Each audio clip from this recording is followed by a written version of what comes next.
Hello, everyone. Welcome to Grid Live Pre-Race for the NASCAR Busch Light Clash. My name is Joe Samiega, and with me we have Joshua Burch from Joshua Burch Motorsports, and making his Grid Network debut, Jackson Todd from 36X Racing. Jackson, welcome to the Grid Network.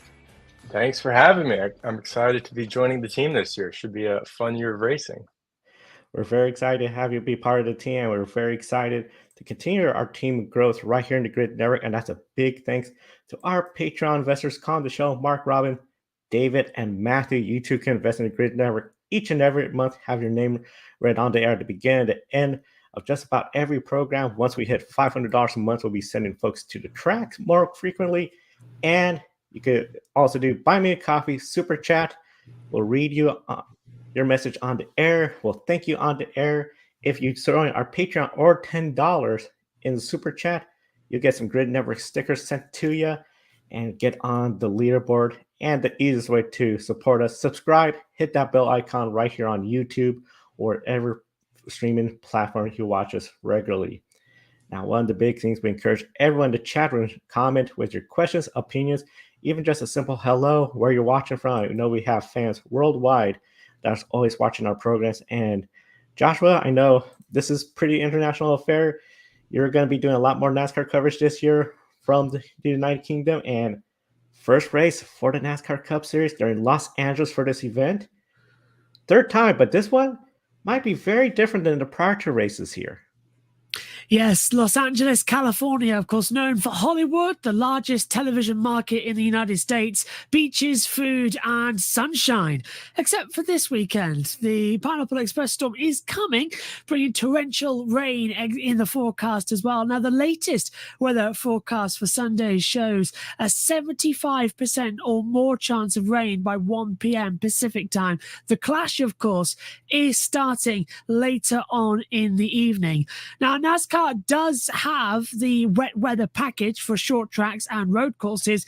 However, this temporary circuit is specifically paved for this event. We saw a damp weather package being used at North Wilkesboro in 2023 during the All-Stars, but this could be the biggest challenge with the storm coming in. A damp, wet weather package was made after the rain has stopped, or it was light rain conditions, just to try and get the races back up and running quicker. Plus, rain on Monday and Tuesday is in the forecast. And eventually, the stadium has to be converted back to the football field. So, Jackson, starting with you for your first question. How concerning is the weather situation for NASCAR, and could we see them try to reschedule if the race cannot be held? It's very concerning. I think the first thing that I think of is I think about the street course race last summer in Chicago, which also had a torrential downpour in another one of these, big market, big events for the Cup Series, and, not wanting to, mess up this big chance in front of a big audience.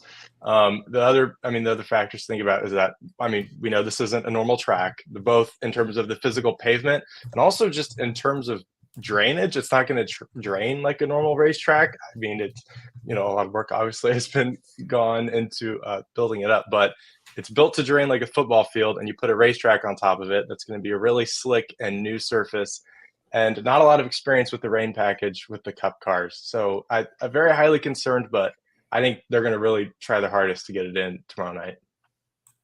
It's going to be really interesting to see how the weather shakes up. Will we have a break where they're going to try to rush the entire event in on the single night tomorrow night? Because that's the big thing. Monday, Tuesday, the weather doesn't look promising. We know the football field has to come back. How flexible is the stadium schedule? And if for some reason this event cannot be held this weekend, which hopefully that's not the case, how soon can they hold the event again? Because there's only one off weekend for NASCAR. Pretty much possibly more with the Olympic break. Traditionally, has been one. I know this year we got the Olympics coming up, so that changes everything from the schedule to even the playoffs. So overall, I think NASCAR, they're going to try their hardest, as they always do when there's weather, get the event in. Jackson brought up a good point about Chicago. I think we got to remember, too, with Chicago, there was concerns that NASCAR was going to try to get the start too early when it was still heavy rain, and then it would just be a mess of a race rather than the kind of race we got, where a lot of people praised how NASCAR handled it, waited for the weather to cool off, and then we saw some great racing with, of course, Shane Van Gisbergen taking the win. So overall, I think NASCAR, they're going to try their hardest. It is a very concerning issue, but hopefully there's some breaks here and there, so that way we can see the full Busch Light Clash on Sunday night. Typical. The first time I come into the commentary box as a permanent commentator, it's going to be rain delays, but rain will be one factor to follow. The other factor is whether we'll have a different winner. And before that, again, we get Jason coming in saying no wipers on the cars. That's a big factor as well. With that, is that Milwaukee coming in? Waikiki, Hawaii. Hawaii. Oh, I love Hawaii. You know, I've always wanted to visit Hawaii. It's a bit of a sidetrack, but keep your comments coming in. I hope it's nice over there. Welcome to the Team Jackson. This is Kobe Lambeth as well. We'll be hearing from Kobe on the Grid Tonight show. And Adam says, I'll be on the call with Josh regarding the Clash at the Coliseum and heat races today. Yep, heat races coming up later today. It'll be the morning for me, 1 a.m. for both of them. The Basement Show says, greetings from is that NJ? Yep. Yeah, do you guys like the Clash at the Coliseum, or would you like to bring it back to a track like Daytona? Ooh, I would say, I know we got this question later on, but I like where it is at LA. What do you think, Jackson? We can get into it a little bit later, but yeah, I really think it's really cool to be in the Coliseum, especially, you know, now that NASCAR's not in the LA market, really. It's a great way to stay there. And I mean, I think it's very easy to forget how the last few clashes at Daytona went down. Those weren't necessarily amazing either. I was speaking to Matthew Owens yesterday, and he said that the Clash before Daytona 500 just became the Daytona 250 or Daytona 100. It was just a beginning part to it all, and it got very messy. So I tend to agree with you, experts here on this matter. I'll get into it as we go along. As I said, we are looking to whether we'll have a third different winner this year, because Joey Logano won the first year, and then we had Martin Truex Jr. winning last year as well. An interesting stat is that Kyle Busch and Austin Dillon have had top 3 finishes in both years. 2022, Kyle Busch was second and Austin Dillon was third. And then 2023, it was roles reversed. Austin Dillon was second and Kyle Busch in third position. The only other drivers to finish in the top 10 in both years, besides the RCR drivers, that's Kyle Larson and William Byron. Now, do these 4 stand out as favourites in this race, or is the field wide open, if you pardon the pun? I feel the field overall is pretty wide open, especially if we have damp, wet conditions. You're going to see, I think, a lot of drivers that may not be towards the front, suddenly towards the front, dependent on how the heat races go, qualifying, and the chaos of such a short track with so many cars. The thing is, though, Kyle Busch, he always seems to find his way towards the front in this event, even considering last year when he did get spun around by Joey Logano, was really upset at Joey Logano for that. Then here he comes towards the front, makes it all work out. So overall, I think Kyle Busch has to be one of the early favorites. Kyle Larson seems to be hit or miss. William Byron, I think he's going to be trying to regain some of that momentum he seemed to lost during the last 2 races of the playoffs at Martinsville. Phoenix was not the same driver that was in the regular season, winning race after race. So overall, wide open, but I think Kyle Busch, Kyle Larson, there might be 2 drivers I'll be leaning towards, but I wouldn't call heavy favorites. Yeah, I was going to say the same. William Byron and Kyle Larson are the 2 that I'm looking at in terms of favorites. If you look at the last few short track races last season, Kyle Larson got a top 10, Phoenix, Martinsville, Bristol. But this is a completely different event, a completely different track. The temporary circuit, it's very tight. It might be raining. It's really hard to pick a favorite. It feels like a wild card event almost to a super speedway level. But Kyle Larson and William Byron would be the 2 that I would pick out if it was a traditional race, I guess. It's interesting that we mentioned that the 4 drivers in the top 10 in both years are in Chevrolets. However, Chevrolet has not won this event, and both Ford and Toyota have won, both with new cars as well. Now, Ford brings the 2024 Mustang here as well, the dark horse with a new style design. Toyota has the new Toyota Camry XSE and a new sleek nose design. How would the new Ford and Toyota do this year? I'll start with you, Jackson. It's very interesting, the new car situation, because not only it's the majority of the field is switching their car, which I feel like normally when we have a car change in NASCAR, it's like, okay, the Ford is changing to this or the Chevy's changing to this, but no, it's two of the three manufacturers are changing their bodies. So that's going to be a dynamic between the Chevy staying and those two changing. I think it's also really interesting in Ford in particular. They've been kind of labeled as struggling of the three in the next gen era, but they have the two next gen championships. So last year, the second half of the season was much better than the first. I don't know what we're going to see going into this year. I feel like Chevy could be strong early just because they have a little bit better of an idea what they're working with. But the second half of this season, it would be really interesting to see if the Fords and Toyotas come out on top, especially when we start the season at Daytona, Atlanta. It's typically been, Ford strong tracks, but we'll see going into the season what the Toyota can do on those tracks, and of course if the Chevy can stay ahead of the Ford. You bring up an interesting point. Chevrolet, they have the same car. They sort of know a lot of data about it under race conditions. Sometimes I feel like that could be the advantage where they'll be ahead as the Toyotas, the Fords collect more data, especially as the races proceed on. Really interesting this year with Daytona, Atlanta being the first two races. Ford could be really good in the pack, but we're really not going to know what they do in the mile and a half and the tracks where you're more spread out until we get later in the season. So I think it's going to be really interesting to see how they do. Had the Busch Light Clash, it's such a short track. I feel like there's not going to be really any big difference in regards to performance. The one concern would be if for some reason there's some sort of glitch in one of the new Fords or Toyotas, this is a perfect opportunity for them to take care of that during the Busch Light Clash rather than discovering a glitch at the Daytona 500 and missing out on valuable points. So it's going to be really interesting to see how it all plays out with the new vehicles this year for Ford, Toyota.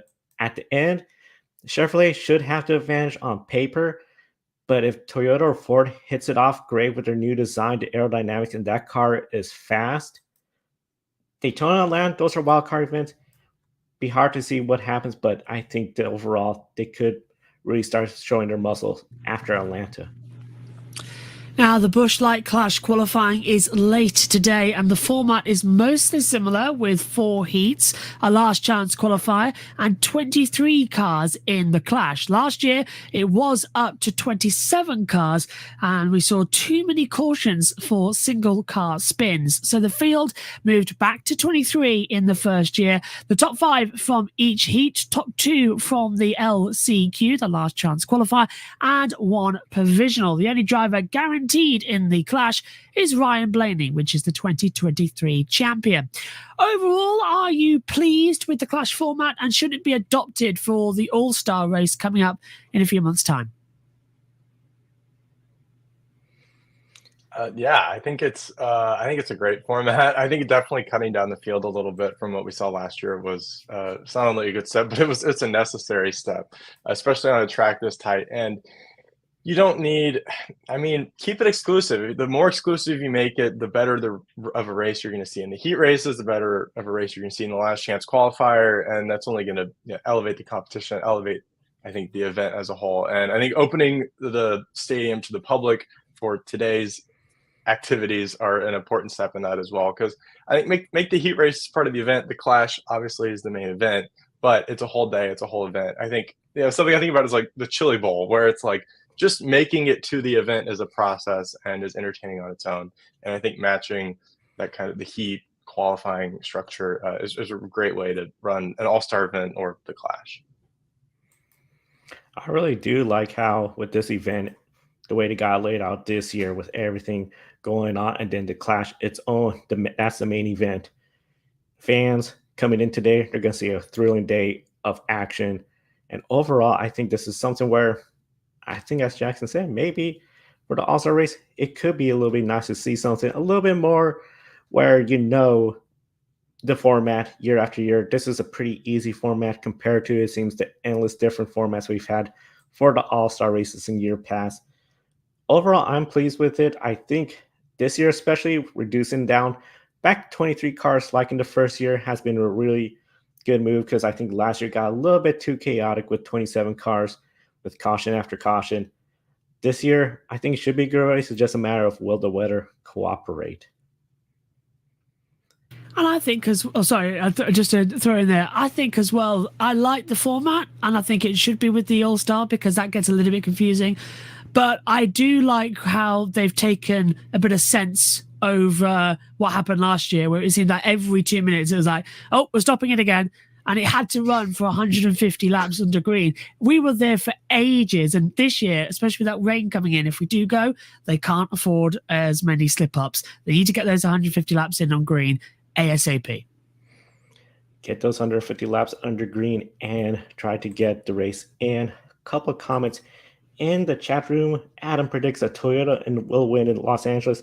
Sunburn from Joe Gibbs Racing. And Jason going with Chevrolet. Kyle Larson, dirt track driver, push him out of the way. As long as we don't get too much pushing where they spin and then we get a caution. I think the quote everybody remembers was Christopher Bell saying, "We're having fun," as he's facing the wrong way at the LA Memorial Coliseum. Now, of course, this is the first opportunity to see familiar faces and some of them in new places in the NASCAR Cup Series. One driver has been followed by many since last year and making his fourth NASCAR Cup Series start, Josh Williams in the number 16 Kaulig Chevrolet. He gained a big following last year after he made the news that he parked his car under caution on the front stretch at Atlanta Motor Speedway. He got parked by NASCAR, suspended, came back to sort of a folk hero reception, made a lot of fans, gained some sponsors, including parking apps, which ironically is what got him a lot of this big following. He's going to be with Kaulig Racing in the Xfinity Series and now in Los Angeles. Josh, as you see in the photo, because I know like some folks knew, almost reminds me of Danny Powers from Eastbound and Down. Josh, starting with you, when it comes to Josh Williams, the fan following he has, he's in Kaulig Racing, which they've had good races here and there. Do you think he could be shocking the world and try to go out there on short track, rainy conditions and try to get a win? It all depends on where he qualifies, because I think we've seen in the last couple of years, it is a track where if you're at the front, it's easy just to stay at the front. It's short track to the extreme. You're basically running around your kitchen with 23 cars. So he's got to qualify, but I think he could be in for an interesting little. I've certainly marked him down on my comp notes as well. And after his little stunt he pulled last year with parking on the finish line as well under caution and then getting out and walking back, he has got the fandom in a little bit of a tears. Some people, we mentioned it actually, didn't we, on the wrap-up show, and even on Grid tonight, some of the fandom are saying, like, throw him out of here, get him out. He's not doing it right. He's disrespecting what NASCAR is. The other half are going like, yeah, that's the rebel that we all want to see. That's what NASCAR's about. It's the rebel. So it's very much a 50-50 kind of guy, but short track with rain, he's got a shot here. But this is only his fourth start. It's not even an official start, is it? Because it's not a classified race for championship points. So I will wait until Daytona to see what he can do there. But for a little bit of fun, as you said, definitely I've marked him down on the list. Like, he could be punting people out of the way and just putting a big smile on his face, announcing to the world, yeah, I'm here full time. Get on with it. I think a successful night for Josh Williams would probably be making the main event at the Clash. It's not when we talk about this being kind of a wild card race because of the rain and the crazy conditions. I think it's a wild card race in the sense that somebody down in the Ryan Preece tier, the like Austin Dillon tier, those guys can win the race. But I think somebody like Josh Williams that doesn't have a lot of next-gen experience, especially under the Clash circumstances. This is such a unique event. I think it's going to be one of our regulars that win this event. But that being said, Josh Williams, I'm very excited to see what he does this year. Elevating a next level of equipment. I think this is kind of similar in the same vein of the Ross Chastain or Matt DiBenedetto a few years ago, where it's somebody that has a good following and then see if you can elevate them to a little bit of a higher ride and see what they do in the next level. So that'll be kind of a fun story to follow throughout the 2024 season for sure. It's going to be really fun to follow, see what he does. Now, of course, last year in this event, Ryan Preece, he was getting a lot of attention because he was running pretty good in the 41 until some issues occurred that put him out of contention for the win. Then the rest of the season was just dreadful for Stewart-Haas Racing. Nothing seemed to be going right. Cars were not competitive, winless. Josh Berry, this year he is in the number 4, replacing the retiring Kevin Harvick. And of course, Noah Gragson, he is in the number 10, replaced Eric Almirola. Chase Briscoe, Ryan Preece, they're both back again in the 14 and the 41 respective. Now, Jackson, during the offseason, we've been seeing Stewart-Haas Racing posting online everywhere saying that they're about silencing the doubters, being contenders, going for wins, even though it's been a couple of seasons since they've been that great on the track. They've been doing this all off season. Is this the first race to really hold them to their word, or is that going to be later at Daytona, Atlanta, or another race considering the unique circumstances of the season starts? I actually, in terms of, what the clash means versus the actual start of the season, I am interested to see what SHR can do this weekend. A lot of talk in the off season. Shout out to the marketing team because the rebrand, the refresh of Stewart-Haas Racing feels real. That being said, the success that we saw in like the 2018 Talladega race where they had their cars running 1, 2, 3, 4, that feels like a lifetime ago for SHR. The last few years, especially last season, were not kind to them. But if SHR comes out of the gate swinging this weekend and they get all 4 of those cars in the main event or even win the event, then I will believe everything that they've been saying. But the season as a whole, I think Chase Briscoe, I think Ryan Preece, they could definitely be playoff drivers. They can grab a few wins if things work out the right way. I think Noah Gragson, I think Josh Berry, I think they're 2 guys that need to have kind of quiet years, especially whether it's a new full-time ride or Gragson trying to reboot his career. I think just quiet, consistent years is what you need to look for out of those 2 guys. I've heard a lot of people saying that the real season is going to start at Las Vegas in March 3rd. So you sort of ignore Daytona and Atlanta because Atlanta's become like a super speedway event.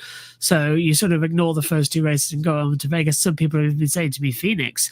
So I've been talking around trying to understand exactly when we're going to see the proper season start. And it's all confusing for me coming in first time trying to commentate on it all as well, to nail down who are going to be doing well, who's going to be more successful. That's why I'm so looking forward to tonight, just to sort of get a glimpse of how they're all going to pay off, and then into tomorrow with the clash, just so it's all like a warm-up event for everybody. And I think that's what they're going to take it on this one. For me personally, I'm very much looking for Josh Berry. I was so impressed with him last year when he was making the debuts and, just flying everywhere around. And he was like the super draft, wasn't he? A bit like Nico Hulkenberg when everyone got COVID in Formula One. He was swooping in, doing amazing jobs, and then swooping back out again. So I think he's going to be good. So I would say, let's see where they are at Daytona and then judge when we get after Las Vegas. That's going on the experience that I've been told of what to expect in a NASCAR opening season.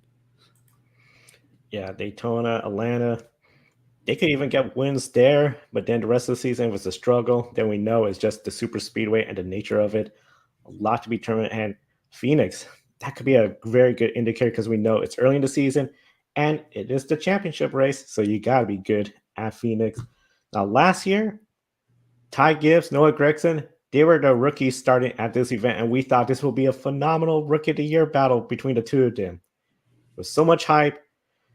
And then Ty Gibbs essentially hands down, took Rookie of the Year. Gragson struggled, lost his ride.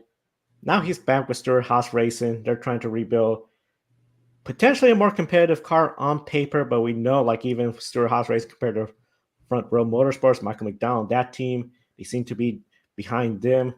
Josh, starting with you, can we see fireworks between Gragson and Ty Gibbs again? Or since they're the way last year go, are there sort of different paths of their career where Ty Gibbs just try to get wins and Gragson really almost like rebuilds, still like a rookie almost? Yeah, I mean, we were all fixated on that Xfinity season back in 2022. It took over most of the grid shows as well because we were talking about it so much. And we cover a little bit of Xfinity, but it was on the Encore show as well that they were going to and fro with it. So that was brilliant to see as well. And that's sort of what kicked off Encore, wasn't it? Having that type of battle in 22. They would Ben and Brandon to sort of want to talk more about it. So it's birthed loads of shows for the Grid Network as well. Talking about exactly where they are in their career, I think we saw last year with Ty Gibbs, he's now had an amazing rookie year personally, and now he's very much nailed down. She said he wants to get these wins, he wants to get a shot at the playoffs. Dare we even dream about a title this early? Saying about it in his second season. Noah Gragson wasn't great last year, wasn't good. The races I managed to tune into in the hectic year as well, he was always at the back, either causing yellows or a few laps down as well on the speedways. And I think now he's, as you say, back with Stewart Haas Racing. Not the greatest thing to be in, is it, with any Haas in motorsport? They're not exactly bundle of joy over there. So I think he's going to have a bit of a difficult start to the year, bit of a difficult feel to it all. And we'll see where it goes. But I would love it if once or twice across this very long season that we see them just have a little bit of a come to blows. And wouldn't it be great to see them battling for a win? Something really bizarre happens and they're 1-2. And I'd love that. Just a bit of excitement up in the commentary box. Not that we need it, because it's going to be exciting, yeah, but just a bit more excitement between classic rivals. Yeah, I think this two very different career situations right now. I mean, Ty Gibbs was almost a playoff driver last year, and I think the expectation this year for Ty is to win a race, make the playoffs, possibly make, a few rounds into the playoffs. Whereas Noah Gragson, when I think about Noah Gragson last year, the two moments that stand out to me, fighting with Ross Chastain at Kansas and burying that car into the turn one at the Chicago street course like 3 times during that race. So I think, like I said during the SHR portion, I think Gregson's year, the best case scenario for him is to just have a quiet year, treat this like a rookie season, reset, start from square one, try not to worry about what Ty Gibbs is doing, try not to worry about even maybe what your teammates are doing performance-wise, and just get your head in the groove, get back into the Cup Series season, run a full schedule, try to stay out of trouble, and really have a quiet year, that's not the Noah Gragson way to do things. But I think in terms of long-term building a career, that's what his focus needs to be this year. Gonna be really interesting to see how the season plays out for Noah Gragson and at number 10. And of course, one of the things we know, a lot of people, the first NASCAR race, some folks dabbing into sports betting. So one feature we're introducing this year, we're going to look at some of the favorites in the race according to DraftKings Sportsbook. This was from earlier this morning. Kyle Larson plus 900. You also have essentially Kyle Busch, who we talked about for being second, third place both years, and Denny Hamlin. Then you have Ryan Blaney, the 2023 Cup Series champion, plus 1,400. In case you're wondering, not in the top 20 at all, but Josh Williams, who we talked about, he is at plus 30,000. What does that mean? If you were to bet $10 on Josh Williams and he was to somehow pull off the win, you'll be going home with $3,000. And of course, that'll go up more and more. So overall, these are some of the numbers from DraftKings as of 10:30 this morning, Eastern Standard Time. Jackson, starting with you. Any surprises in the sportsbooks on favorites and the long shots? One surprise to me that stands out is how low Austin Dillon is down that list at plus 2,500. I don't know if, he's not the favorite going into this race, obviously, but how do you look at someone that finished on the podium the last 2 years in this event and put them that far down the list? If I was betting on this race, my 3 drivers to hedge a bet across are Kyle Larson, William Byron, and Ryan Preece. I think Larson is a favorite for obvious reasons. Byron is, of course, another favorite up there. And then Ryan Preece is kind of one of those guys that it's sort of getting into long shot territory, but it's still at the point where it's a realistic win and really wouldn't be that much of a surprise. I'm really surprised that William Byron's a bit lower down the list, as we said earlier on. It's a similar point that you said, Jackson. He's, what was he, 5th, 6th down on that list? That's a surprise. And really bad to see Austin Dillon, what was it, 3rd from bottom. I'd even argue Chase Briscoe deserves to be higher up that list, looking at it as well. But I've got a bit of a soft spot for Brad Keselowski and Joey Logano as well. I don't know why as well. But they've always delighted me when I was watching as a fan. Now I'm watching as a broadcaster. I have to keep a bit of an open mind. But to see Logano, who's won this race in the first year we had it, yes, it was in daylight. Now we'll race into night. Let's not get into that. But still, to see him, 7th down on the list, that is a big surprise as well. I thought the winners would be right up there because it's all about track position at this circuit and who's out front. can determine who wins it. So it's, yeah, I'd get some money on that. What's the exchange rate to pounds from dollars as well? If I get the $3,000, is it like 4 or 5 grand to UK? I'll have to have a look at that. Yeah, don't know the pound conversions off the top of my head. And of course, encourage everyone, please remember, have fun and play responsibility. Those numbers again from DraftKings this morning as of 10:30 a.m. this morning. Now, one of the things for NASCAR, they're in Los Angeles, huge TV market, the Busch Light Clash. The move of that event here was to expand the fan base. The first year we had over 80% of the fans in attendance were attending their first NASCAR event. They had Ice Cube that year. Next year was Khalifa. This year we got Machine Gun Kelly performing the race break.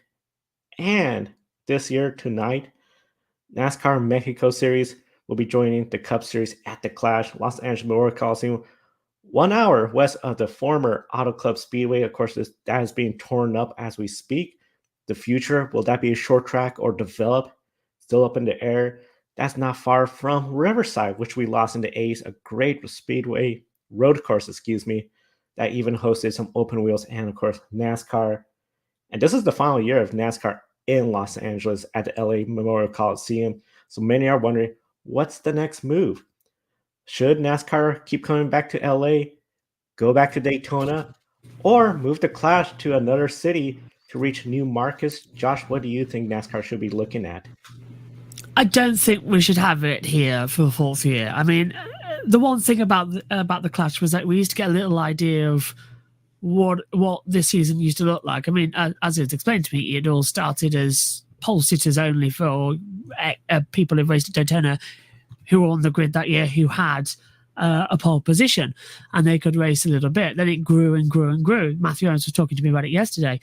So if we've now gone out like it's a full-on proper exhibition race, isn't it? So if you want to show what we can do and it wants to be for a little bit of fun, move it to a slightly bigger track where we can have a few more overtakes that aren't going to result in caution, because it does look it's a very good event, but it does look a bit silly. It's too small of a track. So if we want it to have where we can get a little bit of excitement, I would open up and move it to somewhere else that we can have some overtakes. I don't know. I'll leave that open to interpretation from you two, where we could go for that. Hell, maybe even throw it open and do it to Indianapolis, really sort of cross the bridges between the two and just sort of, if you want to promote your series, you do it where you've been struggling for years. I know we've got the Brickyard 400 bag, but it kind of makes a little bit of sense to me just to have a bit of fun with it.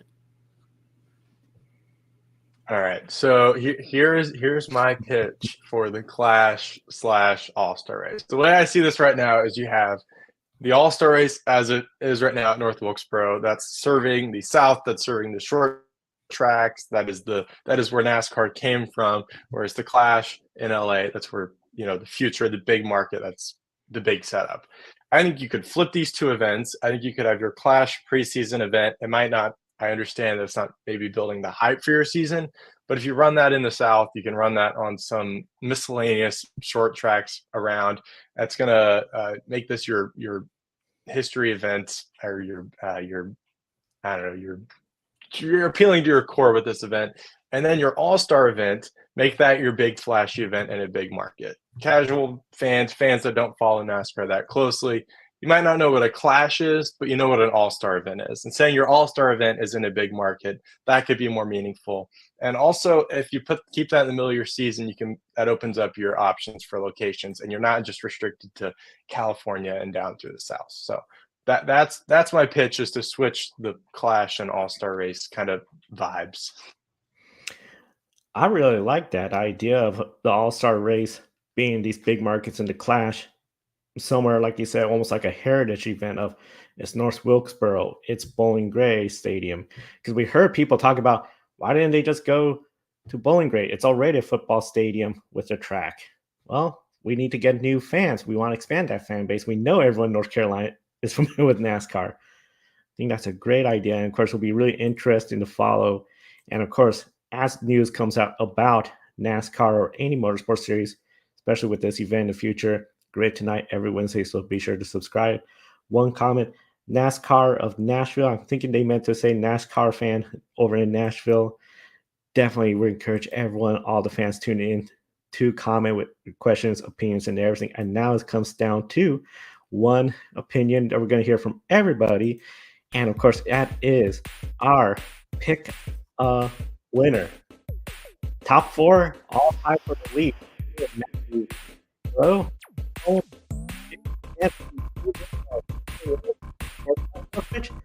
Correctly picked the winner of the Rolex 24 on the leaderboard. So we encourage everyone to participate.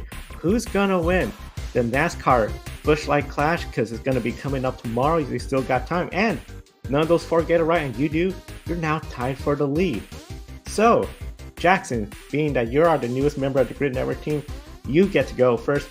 Who do you predict is going to win the Busch Light Clash? I think this is going to be the year of Kyle Larson. I think this is how he starts it out. I think he's going to have a great time at the Indy 500. I think he might be my championship pick this year. I think he's the favorite going for a reason. I think it's Kyle Larson's Clash this week. I think that for this weekend at the Clash, we're going to see Austin Dillon do it. I know he's so far down on the predictor list, but to have that consistency when the season started here, it's all about track knowledge at this place, and it doesn't change. The only thing that does is the grip on the surface. So if you know your way around, you know how to get the fastest in the heat races. So I'm looking forward to it.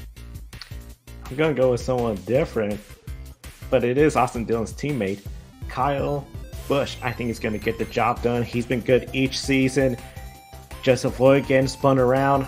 He could be up towards the front a lot more, harder to beat, contend for everybody, and I think he will be the winner of this year's Busch Light Clash.